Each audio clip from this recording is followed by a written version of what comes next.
Bom, eu vou começar, antes de mais nada, externar uma solidariedade aos colegas do Museu Nacional, solidariedade na luta também, além do luto.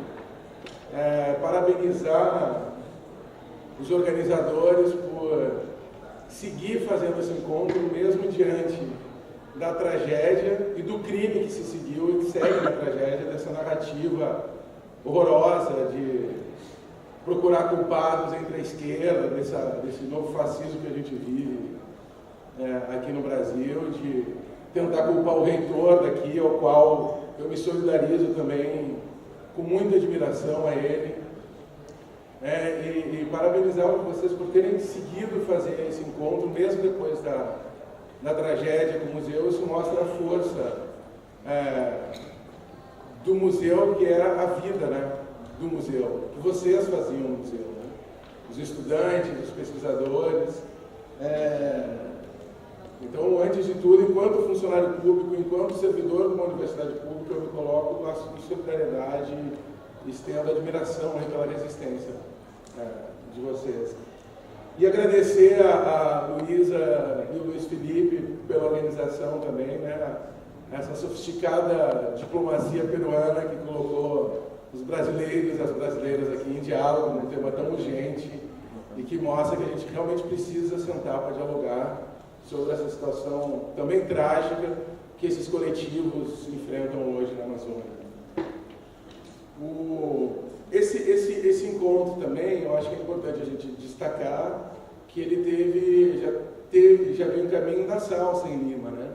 Onde a gente organizou um debate dentro desse espaço acolhedor, de uma antropologia bastante aberta aos diálogos, e nesse encontro que aconteceu em Lima, na salsa, teve a participação efetiva de pessoas da FUNAI, de sertanistas, de pessoas que têm uma trajetória de vida que merece muito respeito, como o José Carlos Meireles, o Antenor, que participou lá também, e servidores da FUNAI, que são super abertos ao diálogo. Eu acho que rompem absolutamente com essa coisa que existia no passado de tratar servidor público como se tivesse um nível hierárquico de conhecimento inferior. É um absurdo que era utilizado politicamente no passado. A gente viu a presença de servidores da FUNAI das frentes lá em Lima, aqui, abertos para o diálogo. Acho que isso é algo novo, muito importante, que a gente precisa valorizar para a gente encontrar saídas desse momento tão difícil que a gente está vivendo. Eu vou abordar um tema mais duro, talvez, dessa abordagem, na minha perspectiva, que é a questão da violência contra os povos indígenas isolados. Aí eu proponho uma revisão crítica da ideia do isolamento e do não contato, que foi criado pela FUNAI em 87, ou seja, antes da Constituição, em dois paradigmas, que é pela ecologia política e pela uma visão, de uma perspectiva pós-colonial do Achille Mbembe, da soberania, do estado de exceção e da necropolítica. E tendo em vista de repensar essas questões que surgiram num contexto dos anos 80, diante dos desafios contemporâneos, que inclui o novo fascismo social no Brasil. A gente não pode esquecer de 30% das pessoas no Brasil defenderem o candidato que prega violência, e sobretudo a violência contra povos indígenas, negras, população mais vulnerabilizada da sociedade, né? O LGBT, todas as populações que sofrem já muito racismo, preconceito, violência, as mulheres. Então a gente vive num contexto que isso não está isolado das outras formas de violência que estão acontecendo aqui no Brasil. Pela ecologia política do isolamento, eu proponho uma análise pela desigualdade das relações de poder sobre o controle e acesso dos territórios frente à expansão territorial do capitalismo e do colonialismo. Então, busco compreender essas existências dos isolados como se caminha paralelo aos movimentos globais por justiça ambiental. O ambientalismo popular, que é aquele ambientalismo que muitas vezes não se reconhece como ambientalista, mas cujas lutas de projetos de vida, eles estão em confronto com o extrativismo. Extrativismo aqui eu uso mais a expressão dos companheiros da América Latina do que é a noção que se tem no Brasil de sustentável, mas não é extrativismo. Então, o meu foco aqui é o branco. Eu vou tentar olhar para o oceano que o Viveiros de Castro falou tão bonito na abertura, né?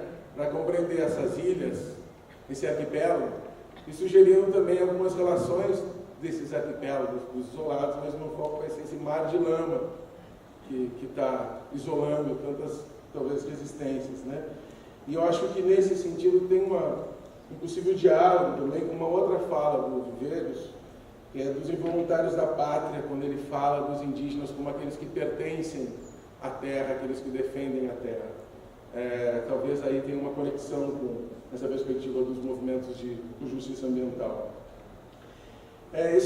A crítica que eu vou construir do problema do isolamento aqui não é oferecendo uma nova política, mas é como é que a gente pode compreender os limites das forças, dos agentes de Estado também, dos outros aparatos isolados do Estado, como é a CGI, de certa forma, né, é também isolada dentro da FUNAI, deslocalizado num quadro maior, que é esse dos conflitos territoriais no Antropoceno. Isso importa para a gente tentar encontrar outras alianças e relações que esses povos podem ter, conectar esses arquipélagos, além dos limites instituídos só dessa categorização, e também indígena ou não indígena, mas é pensar outras alianças territoriais que podem ser mobilizadas diante desse quadro de violência extrema que a gente está vendo. E também uma outra forma de solidariedade internacional, nesse caso, por exemplo, a participação, o apoio de uma fundação finlandesa para a gente fazer um debate aberto, né, sobre índios isolados. Acho que os vizinhos da mina ali, os noruegueses, poderiam aprender que é possível financiar debates abertos também, né, como a gente tem feito aqui e fez em Lima também. Pela perspectiva do Achille Mbembe, são breves apontamentos que eu vou oferecer dessa questão da necropolítica, que o colega vai falar também, né, que é algo que eu acho que tem mobilizado uma perspectiva para a gente entender o estado de exceção mais amplo que a gente enfrenta no mundo, né? Eu estou tentando fazer uma interpretação na relação com os isolados, mas isso se aplica muito para outras questões extremas de violência. E pode ajudar a gente a compreender essas lutas por autogoverno, autodeterminação, a autonomia desses conflitos, desses coletivos diante do terror. Eu acho que é uma palavra que talvez ajude a compreender desconfiança, talvez, né, diante do terror do colonialismo. O primeiro é situar a prerrogativa do não contato dentro do contexto do fim da ditadura. Eu acho que a ditadura é um marco da história da Amazônia. Não há como se pensar a Amazônia no Brasil sem ter a ditadura como um marco histórico, como o Glenn falou da borracha também. Só que a ditadura ela transforma completamente todas as relações sociais da Amazônia, que inclui pelo menos o assassinato de 8.200 e 8.300 indígenas. Na verdade, a gente sabe que é mais. E essa prerrogativa, ela nasce a partir da experiência sertanista. Isso é uma coisa que eu também gostaria de ressaltar na perspectiva de um diálogo de construção de novos conceitos, né? A gente viu na mesa anterior a participação muito bonita dos funcionários da FUNAI, que eu acho que é importante, ou ex-funcionários da FUNAI, mas acho que é importante defender esse caráter de servidores públicos, né? Que a FUNAI é um órgão público, assim como é a Universidade Federal da Bahia, onde eu trabalho, assim como é o Museu Nacional aqui, a gente defender esses espaços públicos de defesa do bem comum e defesa do público, capturar, defender o Estado frente à tomada, à captura do Estado também. Então, quando se pensa de afastar a concepção da obrigatoriedade do contato, era para contatar, para salvar, né, os indígenas, isso acontece dentro desse contexto da ditadura, de grandes obras, de contatos forçados para a construção de estradas, como foi a imagem dos Parará, e também, ao mesmo tempo, em alguns casos, de salvar os índios também, né? Que é o contato com o Uruauau ou com o Zarara, que foram filmados pelo Adrian Cole e foi filmado pelo André Tonati, onde naquelas situações específicas os sertanistas ativam um contato para salvar aqueles os indígenas diante da correlação de forças daquele contexto, que estavam sendo massacrados por invasores das terras, grileiros, madeireiros. Isso continua hoje também, né? Essa situação do contato ativado com o intuito de salvar diante de uma situação de emergência, de ameaça ou genocídio. Eu vou falar mais daqui a pouco sobre isso, por conta que eu acho que isso é uma relação com a morte que é muito presente. Então, se tinha em vista a oposição à política de contato da ideologia integracionista e da subordinação à política desenvolvimentista na ditadura, de afastar os povos, essas frentes do caminho das grandes obras, aí surge essa garantia do isolamento como uma oposição, uma defesa da existência daquela população, ou seja, garantir o isolamento, essa relação contato do isolamento. Eu acho que é um vocabulário que se cruza para a gente entender o mito, quando eu chamo também do mito colonial do contato. O tema da reunião da FUNAI, que estabelece essa prerrogativa em 87, ele foi objeto de uma tese muito bem feita aqui no Museu Nacional, que eu recomendo a leitura, principalmente para a gente ter acesso aos documentos da época, né? Para a gente não traçar esse conceito 30 anos depois como se ele fosse um conceito universal. Ele tem um lugar muito específico de onde ele emerge, né? E a partir de uma questão interna da FUNAI, e com conflitos internos da FUNAI também sobre a construção dessa política. E ela foi fundamental em alguns momentos, inclusive para fazer a terra indígena Amassá. Eu acho que depois da Amassá, a única terra que foi homologada deve ter sido Rimerimã e uma ou outra no Acre, mas mesmo tendo a metodologia para conhecer o território ocupado pelos índios, isso não reverteu na homologação e na garantia desses territórios. Isso eu acho que é um problema fundamental, ou seja, não é saber se a FUNAI sabe ou não onde é que os índios estão, mas que força que tem para garantir esse território, não só a FUNAI, a sociedade brasileira.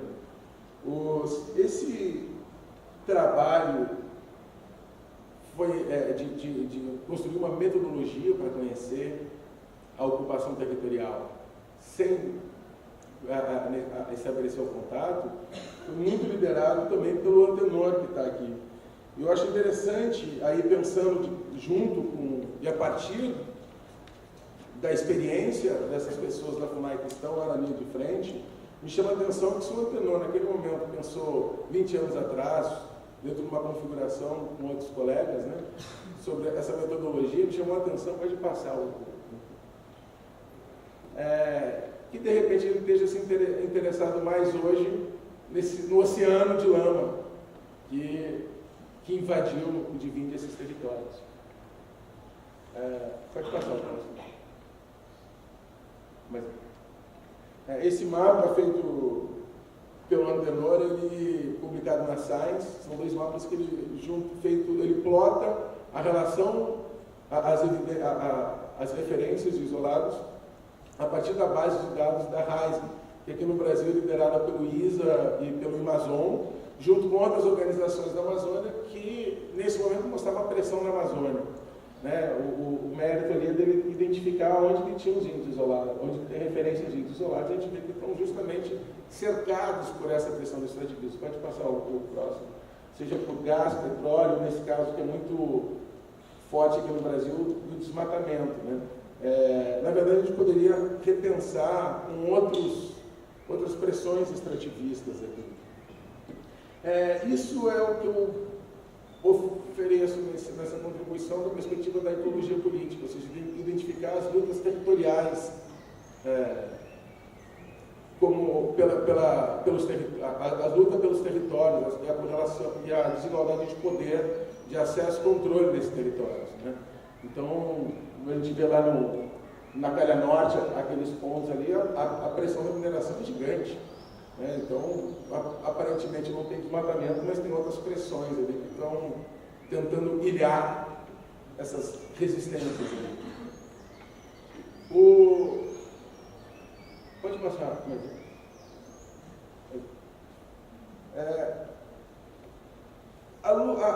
os movimentos por justiça ambiental, pode passar mais um. Esse é um mapa muito interessante do por uma organização que chama IJOU, baseada em Barcelona.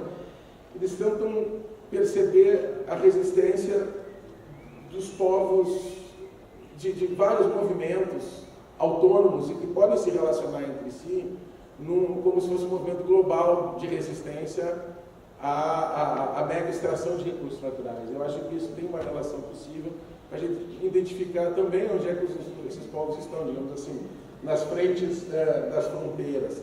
Isso significa, para a gente rever o lugar, por exemplo, da pressão desenvolvimentista aqui no Brasil. Quando tem uma mudança interna na FUNAI entre 2010 e 2011, que tem uma intervenção política pela primeira vez na CGI, ou seja, uma nomeação de fora da FUNAI, isso acontece muito para favorecer o licenciamento de projetos desenvolvimentistas. Então, passa a se criar muitas terras habitadas por índios isolados, sem seguir necessariamente aquela metodologia da Massaco ou Rimerimã, mas sim para autorizar Giral, Belo Monte, Santo Antônio. E é evidente que essa correlação, depois você pode comentar com isso, mas é evidente que não há como frear a pressão que essa população vai sofrer por uma frente de proteção ambiental. Digamos assim, não há como criar uma frente para frear o impacto de Giral ou de Belo Monte. É por isso que eu acho importante também defender a autonomia desses órgãos, seja na FUNAI ou seja aqui na universidade, de escolher seus pares para a chefia, né? Na universidade, a escolha é pelos seus pares. Eu acho que isso tem uma relação técnica importante, né? Então, eu critico, eu aponto, na verdade, o problema aqui da ideia da mitigação frente à violência do extrativismo, que ela é muito maior do que esse mar de lama, do que a ideia de uma mitigação pode surtir um efeito para evitar o desastre, né? Que é o caso da violência maior do genocídio. Aconteceram nos últimos anos, e tem uma relação direta também com o desenvolvimentismo, com a pressão sobre a Amazônia, vários casos de genocídio. Isso nos coloca diante da perspectiva da morte. Eu acho que quando o Fabrício colocou a situação extremamente difícil que ele teve de decidir sobre aquele contato, a questão que está colocada ali era da morte, né? Felizmente, ele tomou a decisão correta e tudo deu certo. Mas a questão aqui é a possibilidade dessa violência contra os povos indígenas. Ou seja, trazer a morte para o debate e falar da necropolítica. Essa que é a referência que eu faço do IBM. A necropolítica, ela é um conceito que eu achei que o IBM trabalha para repensar o biopoder diante do terror que existe relacionado à modernidade e ao colonialismo.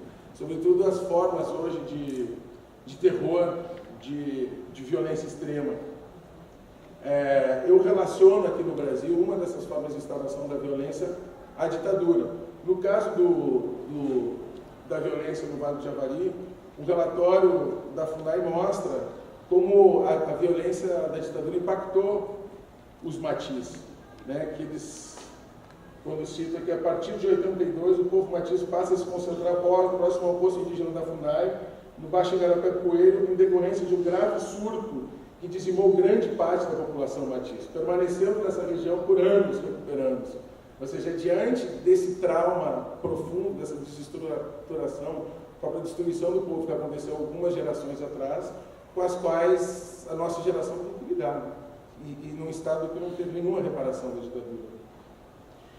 Então, pensar que se a política a questão da morte, ela é trazida para o primeiro plano aqui da política, a possibilidade que o Achille Mbembe oferece para trabalhar isso é soberania. Eu acho interessante a gente pensar o conceito da soberania sobre a capacidade o poder e a capacidade de ditar quem pode e quem não pode viver. O Achille Mbembe segue Agamben e Foucault nesse sentido, e eu acho que que isso pode contribuir para a gente refletir sobre esse momento extremo que a gente vive. Então, a questão do isolamento, do contato, ela revela também a soberania que se exerce nessa política da ocupação, da resistência, a capacidade de fazer visível o invisível, de se fazer existir. E a necropolítica, ela traz o quadro do terror, que foi trabalhado na Amazônia pelo Tausig, e eu acho que também continua marcando a região nesse sentido no que o Lucas falou, por exemplo, da desconfiança, ou seja, essa desconfiança é também uma decorrência do terror do colonialismo.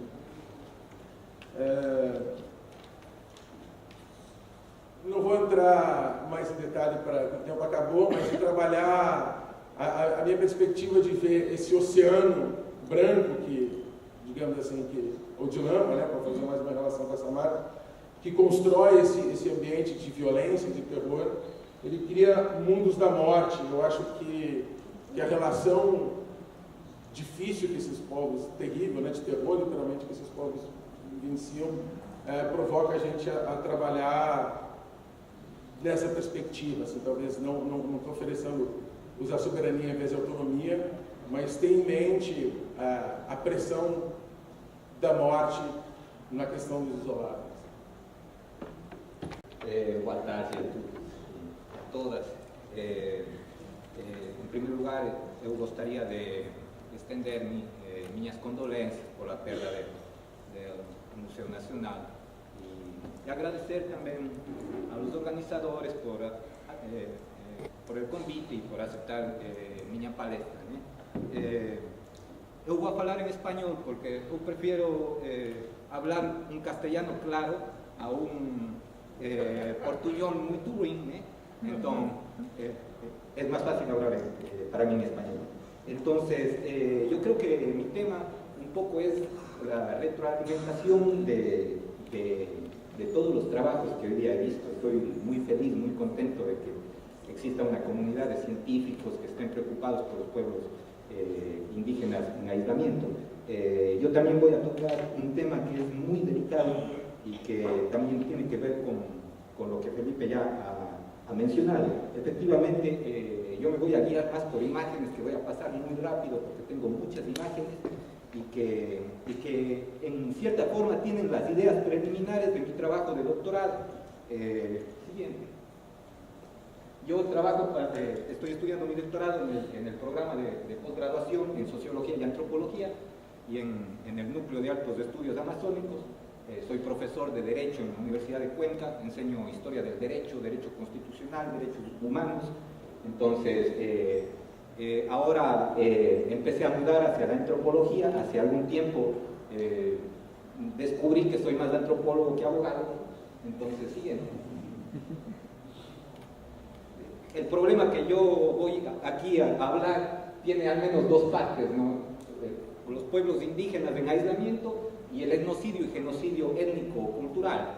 Yo ahí le titulé una crónica de necropolítica, ¿no? Siguiente.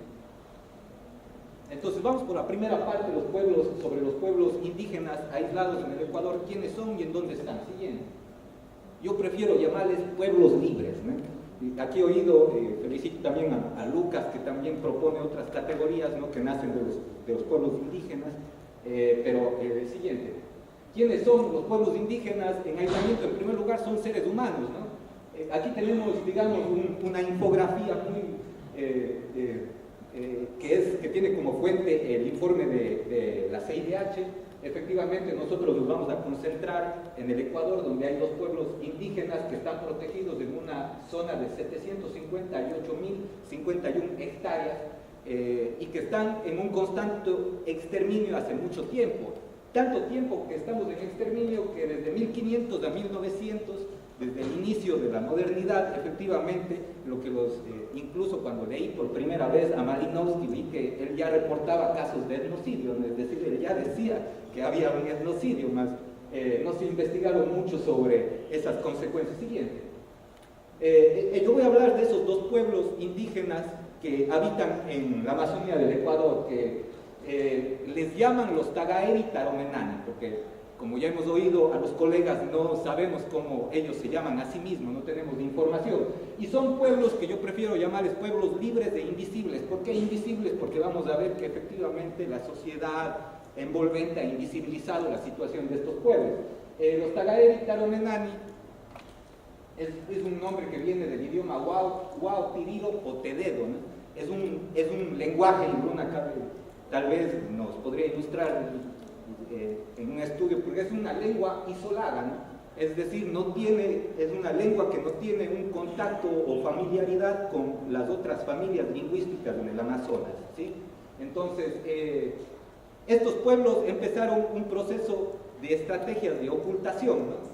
Y efectivamente se da lo que nos decía ayer Eduardo, el duplo espectral, ¿no? Que efectivamente encontramos que los Tagaeri, que tienen un significado que significa la gente de Tagae, que es un indígena Waurani que se afastó, que se retiró con su familia, se ocultó, y Taromenani, que también tiene otro sentido, la gente del camino. Entonces podemos identificar dos grupos, unos que están emparentados con, ya vamos a ver, con el tronco cultural Waurani, y otro que son identificados como los pueblos del camino, los pueblos ocultos, los pueblos del mato, que también he escuchado aquí que se ha hablado mucho de eso, ¿no? Siguiente. Efectivamente, los Tagaeri Taromenani, como les llaman los propios Waurani, ¿sí? Pertenecen al tronco cultural Waurani, que empezó el contacto forzado en la década de los 60. Ellos también eran aislados de alguna manera, ¿no? Y que en esa década 60 a 1980 fue generalmente violento, la mayoría de los contactos fueron violentos. Siguiente.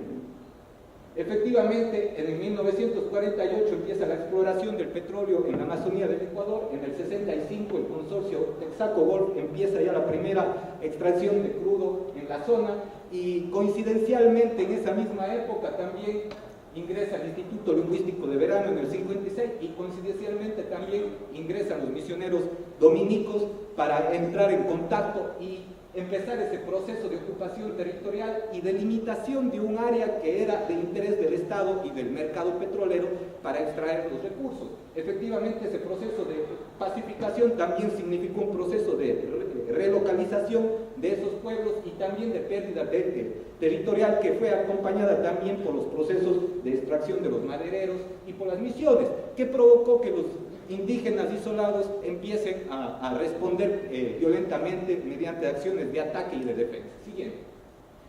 Efectivamente, los Waurani son ampliamente estudiados, ¿no? Hay mucha información etnográfica, tenemos varios libros, ¿no es cierto? Siguiente. Siguiente. Pero sobre todo, aquí ya tenemos una primera, digamos, ubicación de los Waurani, ¿no?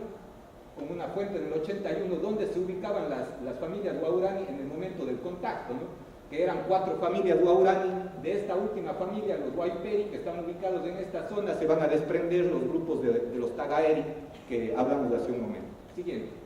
Efectivamente, los Waurani hablan una lengua que está, digamos, aislada del resto de lenguas. Las lenguas de la Amazonía del Ecuador tienen parentesco con otras lenguas, más la Waurani, el Tededo no tiene un parentesco. Siguiente.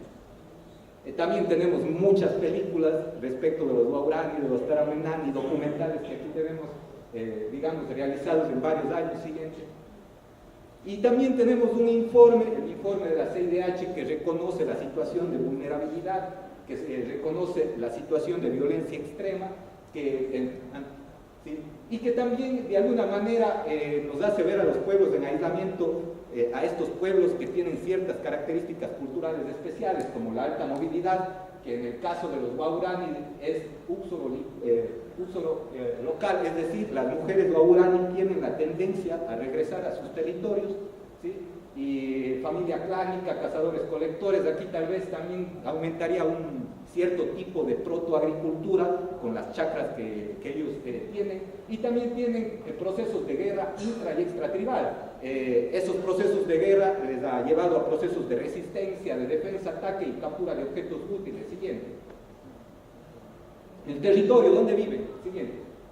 Esta es la Amazonía del Ecuador, 131.000 kilómetros cuadrados, que tienen una característica especial, es mega diverso. Es decir, en una hectárea de territorio hay más especies que en todo Norteamérica. Entonces, esto le hace un lugar muy interesante porque efectivamente se convirtió en reserva de biosfera y aquí efectivamente se instituyó una zona de conservación que es el Parque Nacional Yasuní. Siguiente. Y en esta zona no solo es mega diversa naturalmente, también es mega diversa culturalmente porque tenemos 11 nacionalidades que ocupan el 64% del territorio nacional. Es mucho. Entre esas tenemos a la nacionalidad guaraní de la que hemos hablado y de las cuales se desprenden los tagaeri y taromenani. Siguiente. Pero como les contaba, el proceso de delimitación geográfica empezó en 1948 estableciendo los bloques petroleros que están con líneas rojas y posteriormente en la década de los 80 y 90 se establecieron las zonas de conservación natural, todavía no cultural, ¿sí? Y efectivamente los que están de rojo son zonas mineras. Casi toda la Amazonía está tomada por la industria extractiva. Siguiente. Efectivamente se intentó proteger a estos pueblos y en 1979 se creó el Parque Nacional Yasuní, que ya hablamos aquí, le señalamos. En el 89 se creó se declaró como reserva de biosfera toda esta zona. En el 90 se delimitó el territorio guaraní y en el 99 se creó la zona intangible y el Estado se demoró desde el 99 8 años en recién hacer ese proceso de delimitación real de la zona. Siguiente. Ahí podemos ver justamente la superposición de mapas, ¿no? Por un lado los bloques petroleros, el territorio guaraní y la zona de protección, sí, de los pueblos en aislamiento voluntario, donde podemos ver territorialidades diferentes, ¿no? Una territorialidad que es efectivamente, vamos a ver, geométrica, estática, westfaliana, es decir, viene de la paz de Westfalia, como se hacían las fronteras en la Europa occidental, y no a la realidad de la territorialidad de los pueblos indígenas que están en constante movimiento. Siguiente.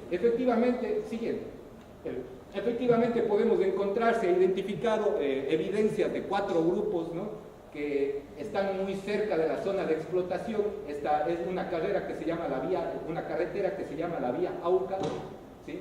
Y efectivamente vemos un grupo que está muy cerca y otros grupos. Esta es otra vía que es la vía Maxus, ¿sí? Que son como esos parásitos migrans, no sé si ustedes conocen los parásitos migrans que hacen, unos caminos en la piel, ¿no? Y efectivamente así mismo se han convertido en las carreteras del Yasuní. Siguiente. Entonces, De Marchi llama a ese territorio como la jaula petrolera, y no es solo petrolera porque están rodeados de madereros, están rodeados detrás de la frontera por el Perú también con bloques petroleros y una mayor explotación maderera, y esta zona de protección de los tagaeri y taromenani tiene una zona de amortiguamiento que es esta de aquí, ¿sí? Y como pueden ver también se sobreponen todos los bloques petroleros. Las manchas amarillas son bloques petroleros o bolsas de petróleo, es decir, ahí vamos a encontrar nosotros petróleo. Hay incluso pozos petroleros dentro del área intangible y al Estado le interesa principalmente porque ya vamos a ver la cantidad de petróleo que hay. Sin embargo, actualmente la explotación intensiva está en esta zona y aquí en la vía Maxus y en la vía Auca, ¿sí? Y estas zonas de aquí van a ser de extrema cuidado, que ya voy a explicar por qué. Siguiente. Efectivamente, como podemos ver, los pueblos tienen alta movilidad. Se ha encontrado evidencia de ellos en esta zona, precisamente muy cerca, ¿no?, de los pozos de explotación petrolera, y la posible, influencia o la posible, área que ellos pueden recorrer, porque ha habido estudios etnoarqueológicos también al respecto sobre los pueblos nómadas, en los que hemos podido ver los amplios espectros de territorio que ellos ocupan, y efectivamente hemos visto un constante movimiento de este grupo hacia el oeste y del grupo de Tihuino hacia el sur. Siguiente.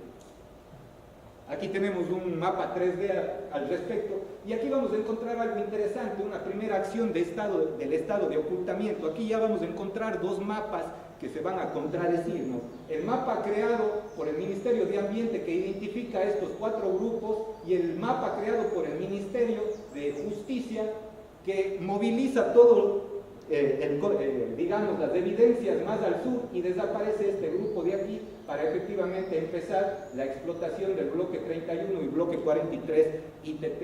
Y efectivamente ese es lo que se conoce como el proyecto Yasuní ITT, que en el 99 fue propuesto para evitar sacar el petróleo de aquí, pero que duró apenas 2 años, y a los 2 años el Estado ecuatoriano decidió la explotación del petróleo que se encuentra efectivamente, como podemos ver, dentro de la zona intangible.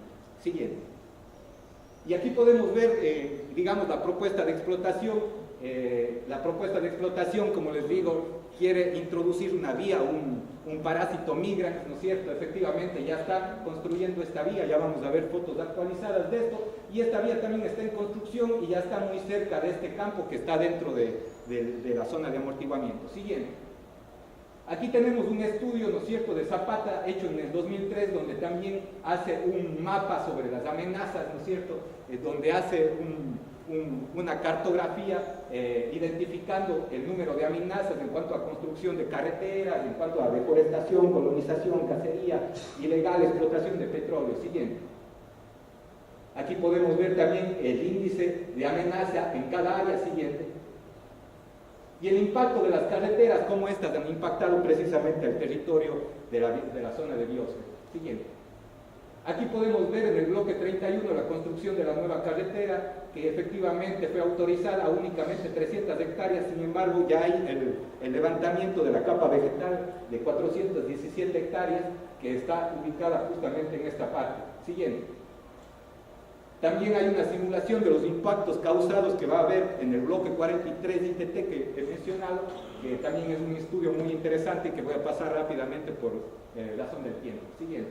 El genocidio, la otra parte de mi trabajo.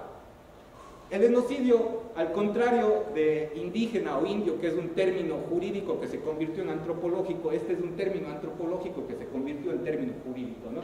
Efectivamente, clase 3 nos dice que el genocidio es la destrucción sistemática de gentes diferentes a quienes llevan a cabo la destrucción. En suma, el genocidio asesina los cuerpos de los pueblos, el genocidio los mata en su espíritu, tanto en uno como en el otro caso se trata en duda de la muerte, pero de una muerte diferente. La supresión física es inmediata, la opresión cultural difiere largo tiempo sus efectos según la capacidad de resistencia de la cultura que es afectada. Efectivamente, nosotros nos vamos a preocupar en esta destrucción sistemática, sus efectos difieren también en el tiempo. Siguiente.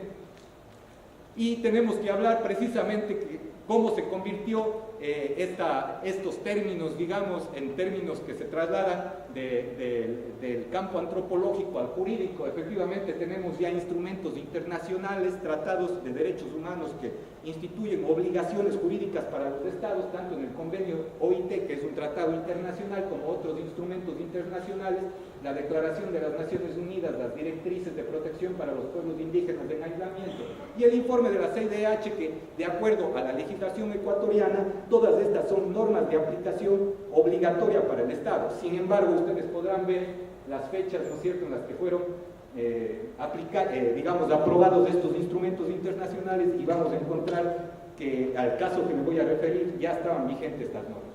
Siguiente. También está vigente hace mucho tiempo la Convención de Naciones Unidas para la Prevención y Sanción del Genocidio desde 1946, y desde 1998 el Estatuto de Roma establece precisamente un delito que es el genocidio étnico en el artículo 6, donde prevé también, digamos, define a este delito genocidio étnico como la matanza de miembros de un grupo o la sumisión intencional a condiciones de existencia que puedan ocasionar la destrucción física y la transferencia forzada de miembros de ese grupo. Vamos a ver que en el caso que vamos a estudiar todos estos ítems suceden, ¿no es cierto? Pero lo interesante es de que durante la discusión de este artículo en las Naciones Unidas no se tomó en cuenta la muerte y destrucción cultural, ¿sí? Y eso fue por razones políticas también de los estados. Siguiente. También está previsto como crimen de lesa humanidad en el artículo 7 la exterminación y la imposición intencional de condiciones de vida, también la transferencia forzada, es decir, el desplazamiento, el deslocamiento de sus territorios, y la declaración de San José de Etnocidio y Etnodesarrollo de la UNESCO en 1981 equiparó el etnocidio al genocidio étnico-cultural. Siguiente. y aquí viene nuestra Constitución, no solo fue incorporado el etnocidio al derecho internacional de los derechos humanos, fue incorporada a nuestra Constitución cuando efectivamente en el artículo 57 nos dice que los pueblos en isolamiento voluntario, efectivamente el Estado debe adoptar para garantizar sus vidas, respetar la autodeterminación y la manera de permanecer en aislamiento y así proteger sus derechos. Y aquí incorpora esta palabra, el etnocidio, ya a la legislación ecuatoriana, y efectivamente en el Código Penal ecuatoriano se establece ya un delito de etnocidio, pero que efectivamente no da cuenta de la pérdida del territorio que también pertenece a ese ámbito de la identidad cultural que tienen los pueblos. Siguiente. La pregunta de pesquisa que yo me hice efectivamente es si estas categorías de etnocidio, genocidio étnico incorporadas al derecho internacional de los derechos humanos son aplicables y eficaces para proteger a los pueblos, pues como vimos ya están vigentes esas normas, más siguen ocurriendo matanzas, ¿no? Y violaciones de derecho, pues una de las preocupaciones que tenemos es la reparación y la justicia hacia estos pueblos. Siguiente. El objeto de pesquisa es determinar las limitaciones de esa aplicación de estas normas jurídicas en la protección de los pueblos, pero también es elaborar, ¿no es cierto?, un modelo entrópico para medir esa capacidad de resistencia de los pueblos. Por eso yo trabajo con mi hermana, tenemos un grupo de investigación que mi hermana es bióloga, entonces trabajamos con modelos entrópicos. Los modelos entrópicos de alguna manera miden los procesos irreversibles, y esos procesos irreversibles, para explicarles un poco en términos didácticos, es como los astrofísicos. Los astrofísicos miran las estrellas que no pueden tocar, que no pueden tener en contacto, entonces elaboran modelos entrópicos para poder conocer y aproximarse al conocimiento sobre estos pueblos. Entonces nosotros queremos justamente elaborar este modelo entrópico para buscar soluciones de justicia intercultural. Siguiente. Y por eso seleccionamos un caso sustancialmente importante de etnocidio y de genocidio. Siguiente. Este caso es una masacre ocurrida después de que estuvieron vigentes todas estas normas, ocurrido en marzo del 2013. Efectivamente está toda esta masacre, está documentada en este libro que pueden bajarse en internet, La tragedia ocultada. También hay un documental de Carlos Andrés Vera muy interesante donde van a ver los testimonios sobre esta masacre. En esta masacre hay la matanza de 30 víctimas tagaeri y la transferencia forzada de 2 crianzas. Con eso podemos ver que se ajusta precisamente a la norma del Estatuto de Roma que efectivamente prevé el genocidio étnico. Efectivamente esta masacre fue iniciada una investigación, un procedimiento general, criminal, y actualmente, por genocidio, y actualmente los autores materiales, que son 17 indígenas Waorani que cometieron esta masacre, están actualmente, después de 5 años de ocurrida la masacre, en el mes de octubre van a tener su audiencia de juzgamiento por el delito de genocidio. Siguiente. ¿Por qué se dio esta masacre? Esta masacre se dio por la muerte, la anterior, por favor, la anterior. Se dio por la muerte de 2 ancianos. Sus parientes Waorani efectivamente procedieron a hacer una venganza, se internaron en la selva durante 8 días para seguir a los indígenas aislados que provocaron esta muerte. Aquí están las lanzas que fueron encontradas. Ellos seleccionaron a los jefes guerreros, cargaron las lanzas, compraron armas en una ciudad muy cercana de la zona y fueron en persecución de los indígenas aislados y provocaron una masacre de niños, mayormente de mujeres, mayormente de niños, utilizando armas de fuego. Siguiente, que está, digamos que no voy a poder relatar todo, pero que está aquí, y dejaré aquí también el documento para los que estén interesados para que puedan acceder a esta información, pero está relatado todo este proceso, que esta matanza ocurrió en la comunidad de Yarentaro. Sin embargo, siguiente. Sin embargo, después de la muerte de los 2 ancianos en Yarentaro, ellos procedieron a movilizarse y se supone o se sospecha que la muerte y la matanza y la masacre sucedió en esta zona. Siguiente.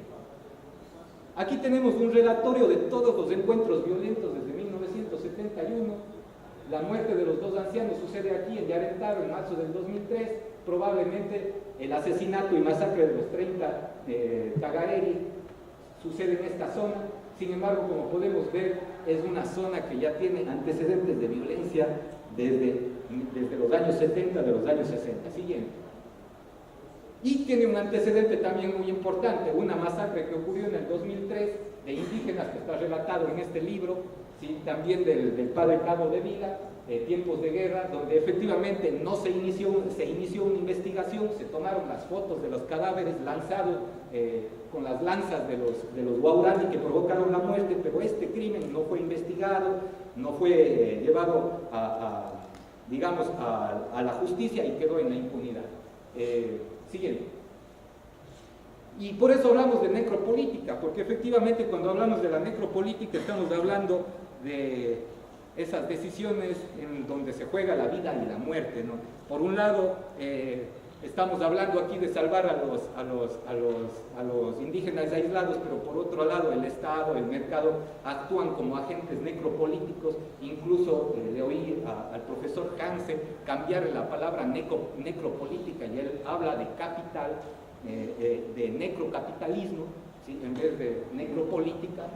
Y también no se habla de antropoceno, sino de capital seno, ¿no es cierto? Porque efectivamente esos cambios radicales son provocados por el capitalismo, ¿no? Y eso ha venido a constituir un tema de actualidad, pues efectivamente aquí notamos la presencia de agentes necropolíticos, el ejecutivo que decide la explotación del petróleo, el legislativo que autoriza la explotación del petróleo en una zona de protección, el judicial que le toca el juzgamiento criminal de genocidio de los autores materiales 17 Wauranis, ¿sí? Y aquí efectivamente vemos que el modelo jurídico de la sociedad envolvente nos lleva a la omisión, a la ocultación, a la invisibilidad. Efectivamente podemos ver en las noticias constantemente los actos terroristas que son publicitados en las redes sociales, pero muy difícilmente nosotros hablamos de estas masacres. No están globalizadas estas masacres, ni siquiera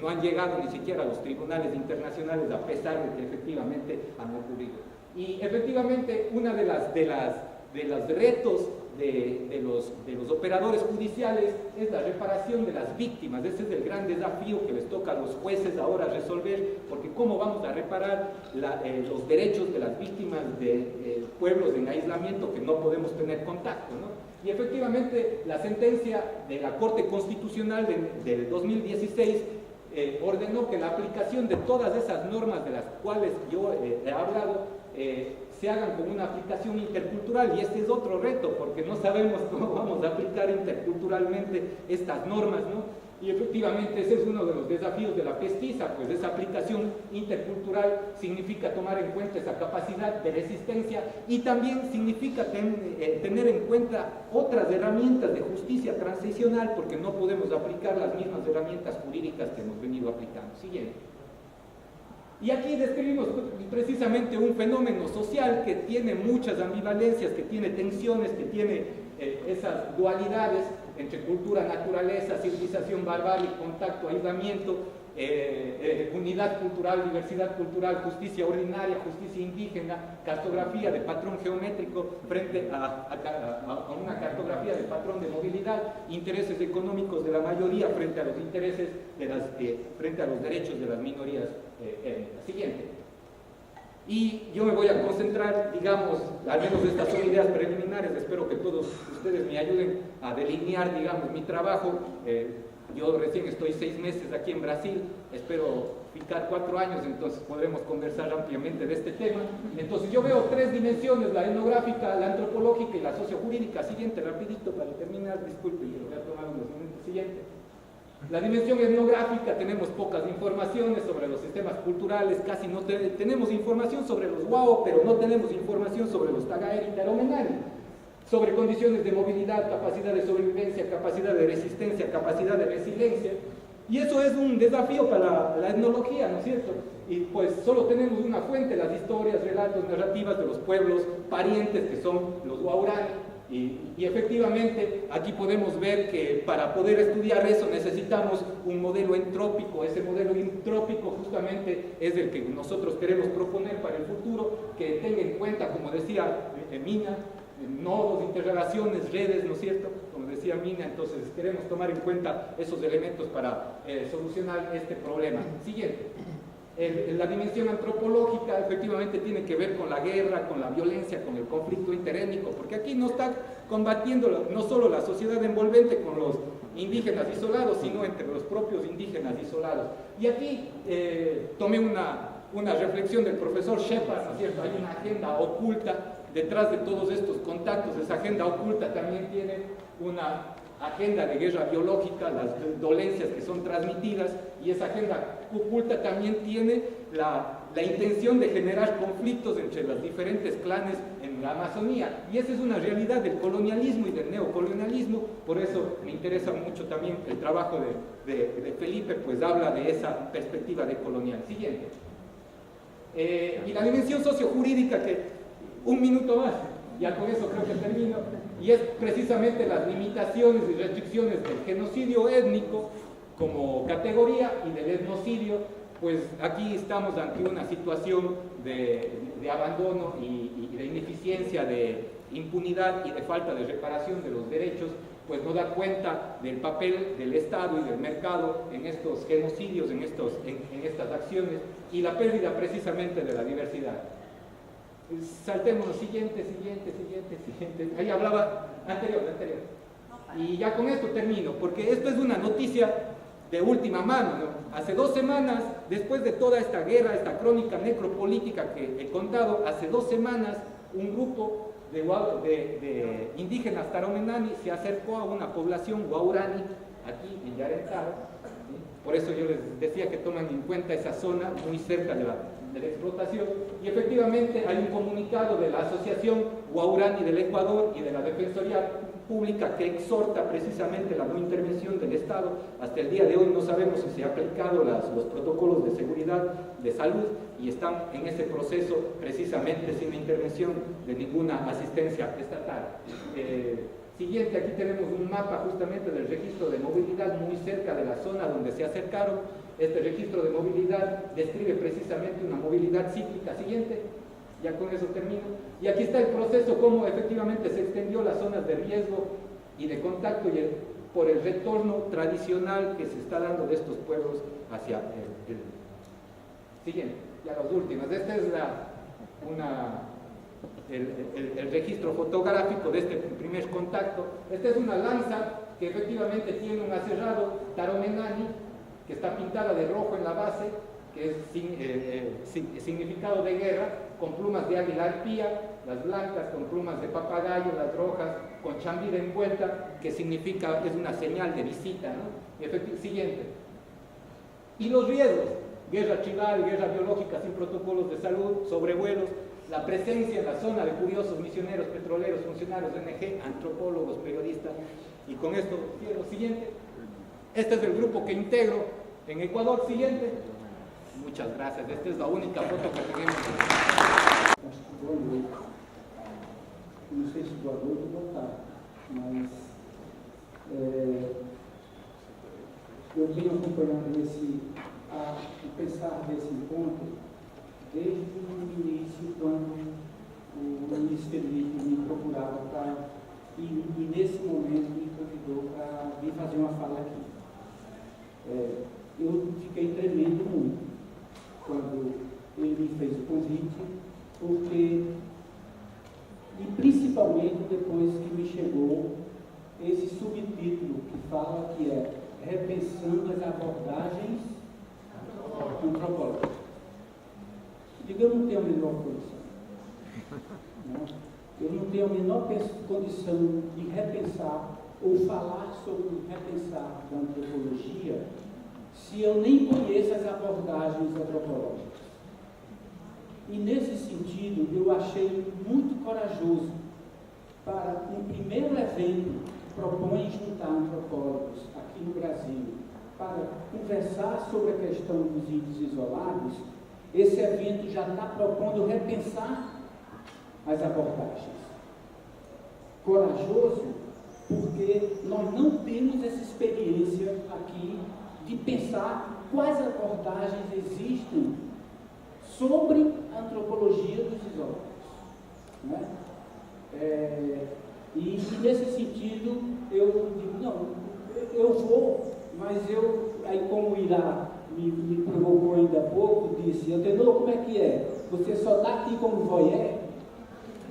Eu digo: realmente, eu vim como voyeur eu queria ouvir o que as pessoas falam sobre isso. E vai um pouco no sentido da fala do Beto. O que é que a antropologia está falando sobre a questão dos povos indígenas isolados? E fiquei um pouco decepcionado, né? Porque eu ouvi muitos relatos de situações e pouca reflexão. Muito pouca reflexão. Talvez essa última mesa tenha sido um choque para muitos de nós, porque aqui se apresentou realmente uma maneira de abordar a temática dos isolados nesse oceano que o Viveiro colocou, né? E nesse sentido, eu vou falar muito rapidamente um pouco, porque eu não sou uma pessoa teórica. Eu fui uma pessoa que vim das ciências exatas, e 2 e 2 sempre foi 4 na base decimal, né? E de repente, por uma série de contingências, eu me vi vivendo com povos indígenas onde nem 2 e 2 não existia, porque o sistema era outro, a base numérica era outra. E nesse sentido eu sou marcado por uma estrutura lógica racional, mas comecei a trabalhar com indígenas que conversavam com seres que não estão na terra através da flauta. E o que era isso? Para mim, isso me tocou profundamente. Mas, de repente, em determinado contexto, eu fui convidado para colocar na prática essa política do não contato, que foi pensada em 87 e foi institucionalizada em 88. Né? O que acontecia? Existiam os sertanistas famosos da FUNAP, né? Existia a base desses sertanistas que eram indígenas ou mateiros, que dificilmente apareceram na história, né? Porque os sertanistas sempre usaram, boa parte deles, para uma promoção pessoal, né? Mas quando mudou o paradigma, não existia uma prática de fato.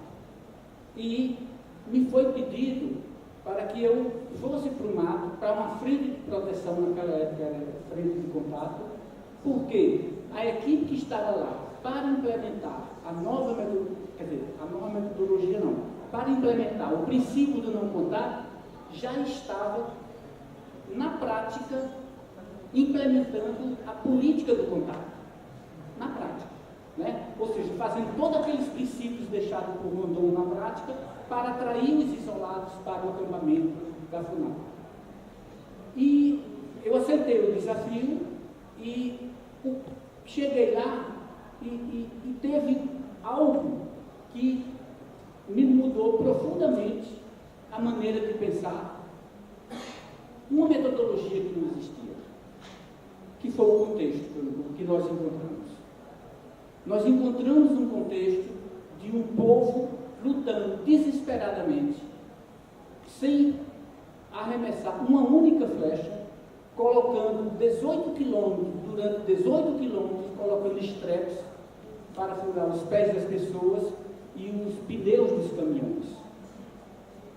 E foi essa situação que me disse: que metodologia a gente pensa para proteger esse pessoal? Porque é um sistema de proteção. E o desespero bateu em todos nós. Porque eram 90 mil árvores roubadas de um território desses índios, mais de 60 fazendas dentro do território desses índios, num estado onde a lei era bala, naquela época, né? E comecei a procurar apoio fora, e o que eu ouvi era dizendo: vocês façam contato, porque senão vocês depois vão contar a história da morte desses índios, porque o Estado não vai proteger. Mas foi esse contexto que disse: se é para proteger, esses estrepes desses índios estão dizendo que a proteção deles começa pela proteção do território. Então, nós, a partir daí, começamos a definir uma metodologia de trabalho aonde o foco fundamental era descobrir qual é o território desse povo, a partir de evidências concretas, a partir de sinais, a partir de vestígios definidos. E, paralelo a isso, fazendo uma pesquisa com os índios da região e a população do entorno, onde nós temos mais de 4.000 horas de gravação, onde a gente procurava saber que evidências aquele povo do Arco Grande, que estava na reserva biológica do Guaporé, eles deixaram ou eles conheciam para a gente dimensionar um território.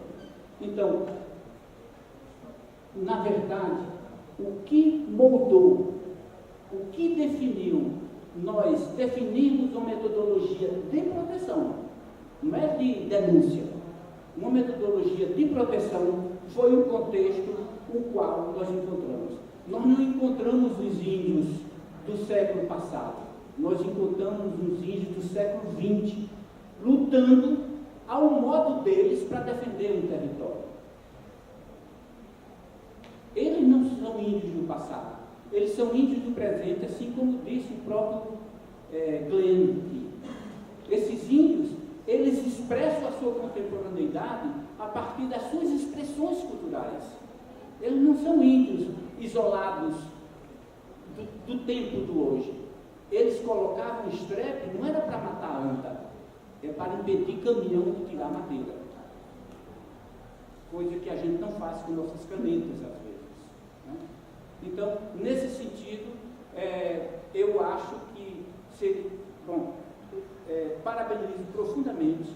Isso, há 20 anos atrás, nós éramos uns solitários, nós não tínhamos espaço de discussão, a única ferramenta que nós poderíamos ter era um meio de comunicação de alguns jornalistas aliados que se arriscavam a publicar alguma matéria em defesa dos índios. E eles diziam, Adenor, eu não posso publicar isso porque não tem sangue, ninguém morreu. Então, nesse sentido, hoje, 20 anos depois, o que é que a gente observa? Você vai em encontros, fóruns internacionais, onde as organizações multilaterais já têm um discurso sobre a questão dos povos isolados. Já existem nomenclaturas internacionais, já existe uma geração que entrou para trabalhar com esses povos isolados e que hoje já começam a defender suas teses. Né? Já existe uma academia se aproximando desses espaços. Agora, repensar, a gente precisa repensar qual abordagem. Que abordagem existe para proteger os grupos indígenas isolados?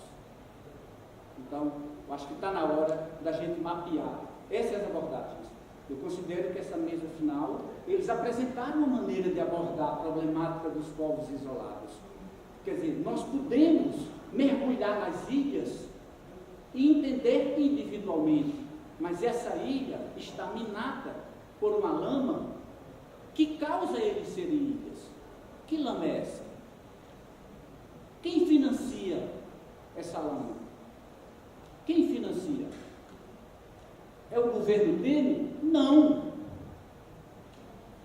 São as megacorporações, são as indústrias chinesas, são as indústrias canadenses, são as grandes empresas multinacionais que definem que tem que existir um corredor interoceânico para o produto sair do Atlântico e ir para o Pacífico. E eles bancam essas prefeituras, eles bancam esses governos. E aqui eu vi pouco sobre isso. Né? Então, assim, eu falo de coração, falo de maneira humilde, né, para vocês, mas é o que tem me movido hoje. Né? Fora o Temer, mas fora as multinacionais também.